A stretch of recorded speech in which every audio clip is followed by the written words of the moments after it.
Hi guys, we're back. Sorry for the big break that we took. You want to tell them why? This is an episode of Wine Talk. If you guys forgot about us, we don't know what number it is, and the reason that we didn't record anything because we're in the middle of a very big project. We decided to open another location of a wine bar in the Upper East Side. It's not going to be called Keuka Cafe. It's going to be called Keuka with a slight change, which you guys will see. That's going to be a surprise. We're very much in the process. The construction didn't start yet. We got approved by a notorious Board 8. There were a bunch of really nice people who care about their community, Ali. I mean notorious. Maybe I used the wrong word. Everybody knows it's not an easy community board like it is here in Forest Hills, which was easier. But they had a lot of questions. They welcomed us, and they unanimously voted for us opening there. So we got everything going. We know the color scheme. We know the design. Ali figured out the wall color. We figured out everything except for two things. Number one, how to run both places at the same time. We'll figure that out. But right now we're doing our favorite activity, red tape. So that's why we have all this time while we're waiting for the city of New York to grace us to with realize that it was not us who had violation in 2010 that's dragging our permit down.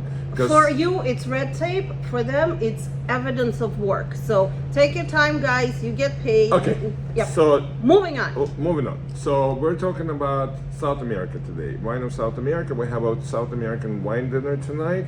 So for those of you who don't want any spoilers and who are coming tonight, you can turn it off now because it's basically what Olga's going to talk about later today. But we decided, I never know what I'm going to talk about until I start talking. So we don't have really that much time. So real quick introduction to South American continent as a powerhouse in wine industry. For all of you, it's probably a producer of inexpensive, good quality wines, and you'd never think about South America, at least I didn't, as a very innovative place that is on the cutting edge of today's wine industry. They have all this land, and they're fun people. I'll just give you a nice example. The wine that took the world by storm a couple of years ago, called Carmenere, is a Chilean invention. Didn't exist until late 90s. And right now, we just had a French producer here who brought a blend from France, which was Carmenere Cabernet Sauvignon blend. Anyway, it's a global market. You know what? Everybody thinks Malbec is an Argentinian grape. It's not. It's French. Woo! Okay, so we have a sparkling from, I believe, Argentina. It is. Let's see the label. Very nice label. I love their labels. They're very artistic. Thank you, Roberts from Skurnik, for always providing interesting wines. Sparkling Pinot Noir. By the way, Pinot Noir is not a New Zealand grape. It is French. Most of grapes are. And not Californian either. And Californian Pinot Noirs are too dark. And it's not an invention of the movie. So this is 100. How funny. Are we having any Merlot? Because if we're having Merlot, I'm turning this off. Okay. Okay. Another delicious thing. Talk to us about sparkling Pinot Noir. Is it natural process? Of course. Well, it's not natural. I don't know which method they used, to be honest with you. We just decided to do this stream on the fly. I didn't make any research. So I really don't know which method they used to make it sparkling. I don't think this is champagne. Yeah. I think it is champagne because I really feel like, that funk, that champagne funk. But we have very little time. Yeah, it has a little yeasty end to it. Yeah, it does have. I think it has a little bit Dom Perignon thing that they're trying to do.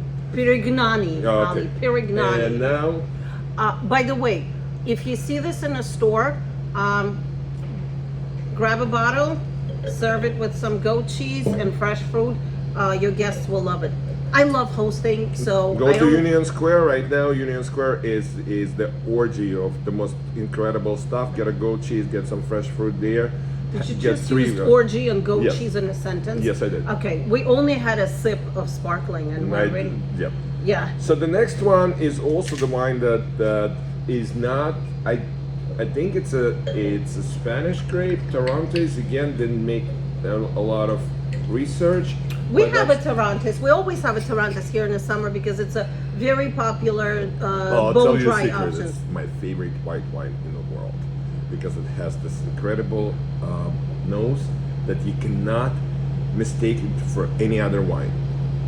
Sometimes you can even have a Sauvignon Blanc, let's say not Like this one. Yeah. This is such a strong Yep. lychee, Yep, that's Torrontes. apples. Oh, I'm gonna enjoy this tonight.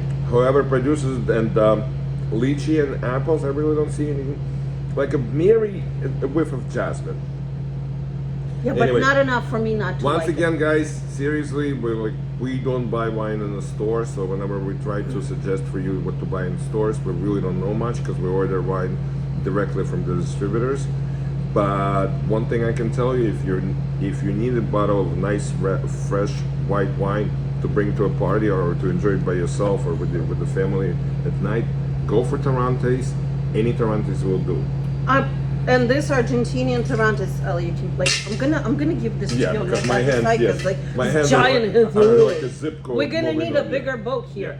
Now, since we have If you very see little time, if you see this child's painting, it's, very nice. It's very two nice. sisters. Oh, Yeah. okay, We had it before. So very nice. What's the next one? now the next one is really special. So we might go over our time it is limit. called Colectivo Mutante. That's the name of the winery. Is it like Homo Savaticus? I don't know. Again, It's we a just- profit-sharing woke up- zombie We wine. woke up this morning and said to ourselves, you know what? Colectivo We're pretty much ready Mutante. for wine dinner. Why don't Is we it do from a North video? Korea? Colectivo Mutante. Okay. I'm sorry. I don't know why I you're have talking about this. PTSD from it has Soviet nothing times. to do with this. The wine, I wanted to talk about what this is. The name of the grape is Pedro Jimenez, which is a very interesting grape. You're talking about Mutante. You're like a 2-year-old child. Mutante. Oh, he's a mutant. Teenage ninja mutant. Well, it says Mutante on the label. So, Pedro Jimenez. Pedro Jimenez. We've had it as a red dessert. we still have it as a red dessert wine here, one of the best dessert wines we have, which nobody ever orders here. By the way, guys, we have so many interesting dessert wines here and ports, and they're all sitting there. Now, this is dry white wine made out of of a grape that's usually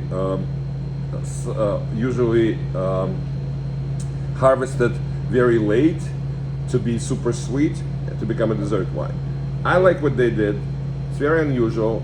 I don't think that I will be recommending you to run around and ask your local Definitely wine not. shop if they have any Pedro Jimenez. It doesn't stand Mutante. out like Torrontes, but it is a very, very nice, dry, food specific wine. I forgot what we're pairing it with today.